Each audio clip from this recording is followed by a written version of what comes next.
So in this video, we're going to talk about trigonometric identities. And many of the first ones you've seen, you've actually seen them before in different aspects of trigonometry or algebra 2, or maybe even pre-calculus. So the reciprocal identities are talking about cosecant, secant, and cotangent. And the reason I mentioned that you've probably have already seen or heard of these is because of the fact that when you type these into a TI or a Casio calculator, you actually have to type them in um, by typing in their reciprocal. Cosecant is 1 over sine, secant is 1 over cosine, and cotangent is 1 over tangent. Now, on this next portion here, tangent identities go back to the idea on the unit circle.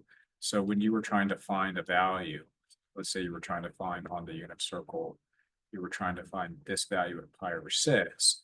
In order to find tangent at pi over 6, you were instructed to do y over x. And at this point, right, you had two values. One of them was √3 over 2. The other one was a half. And maybe your teacher had you label them x, y, hopefully. And then you would take 1/2 and divide by √3 over 2. You would keep flipping to get the answer. But in my class, I typically tell students to also label this sine, cosine, and sine. And that's because when you get to here, tangent, instead of saying y over x, we actually call it y, which is sine. Meaning right here, y is sine over x, which is cosine. And that's the trigonometric identity for tangent. Now, cotangent would simply be to flip this over, which would make it cosine over sine.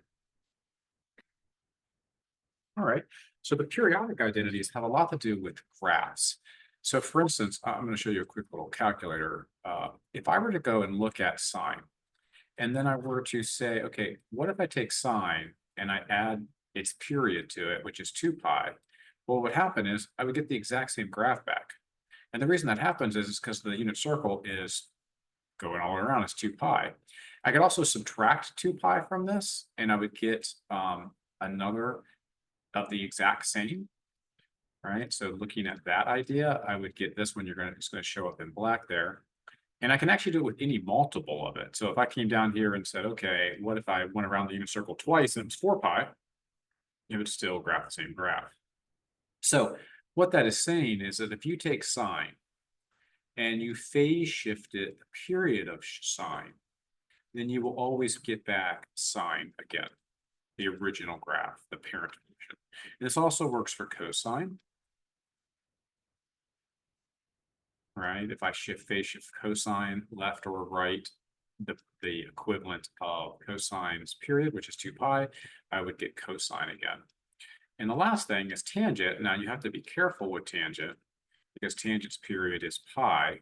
So if I shift it pi, I would get back tangent. Now this doesn't only work for 2 pi, it could work for any pi. So we put a little in there, meaning any ratio, any ratio, any ratio of pi. We'll get back to this. Now this next one, even and odd identities, it actually has to do, again, about graphs and symmetry from algebra 2 and possibly pre-calculus. So if we were to take a look at some ideas there, let's look back at the calculator. So if I talk to you about even functions, your classic even functions are like x to the second power. And if you graph that, you can see that it is symmetric on the y-axis. Another example of that would be something like the absolute value. The absolute value is also symmetric at the y-axis, and those are even functions.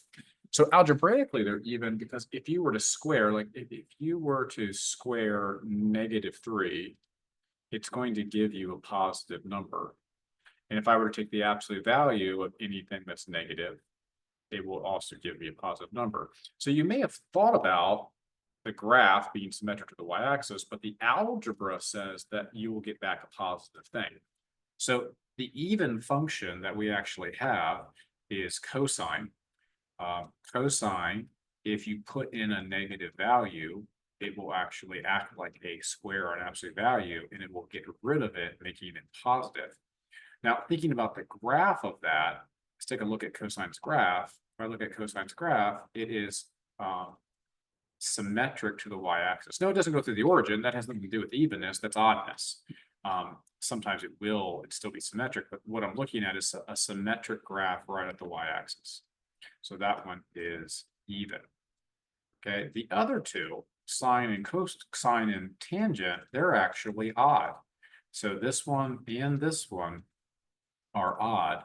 And oddness, I'll take a look at it in a second, means that there's a negative on the outside of the function when you put it into the inside of the function. All right, so let me explain what that means. If you take a look at the graph of this function, what happens is if I put sine in here, you can see the symmetry, but it's not over the y-axis, it's actually through the origin, and that's what oddness is. It's called point symmetry at the origin, and it has to go through the origin, where a symmetric graph that is even, when I was talking about like cosine, for instance, if I were to phase shift that up 3, it's still symmetric. That's still even, it's still symmetric.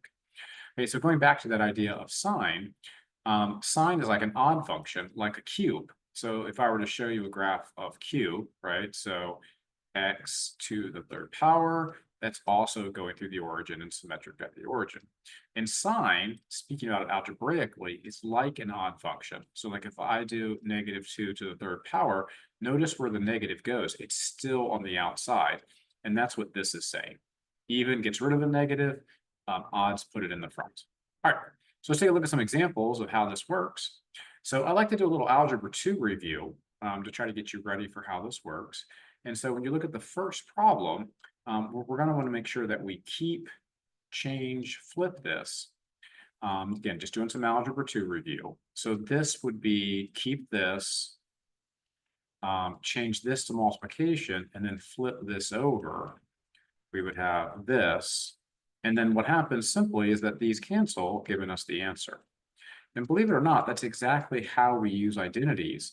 The difference is in algebra 2, I didn't give you the answer, right? Because originally it just looked like this. It was like, have fun, find it, and then you found the answer.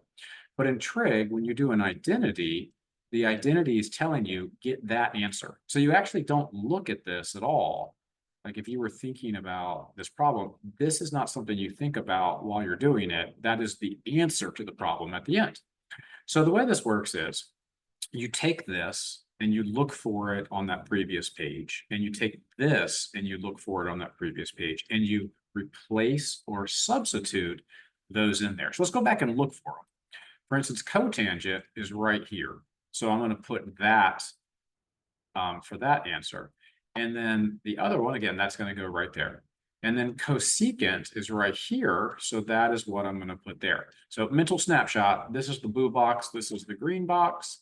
I'm going to put that cotangent right there. So again, cosine theta over sine of theta. That is what you saw in the blue box just a second ago. If you want to rewind, just rewind that and look at it. And then the cosecant was 1 over sine. Now I'm putting the box on it for emphasis. It's actually not part of the problem, but it helps kids understand where I got it from. So just if you go back, rewind, you'll see those in the exact same box. So what I'm going to do here is I'm going to keep, change, flip this. So I'm going to keep this one alone. I'm going to keep this one the same.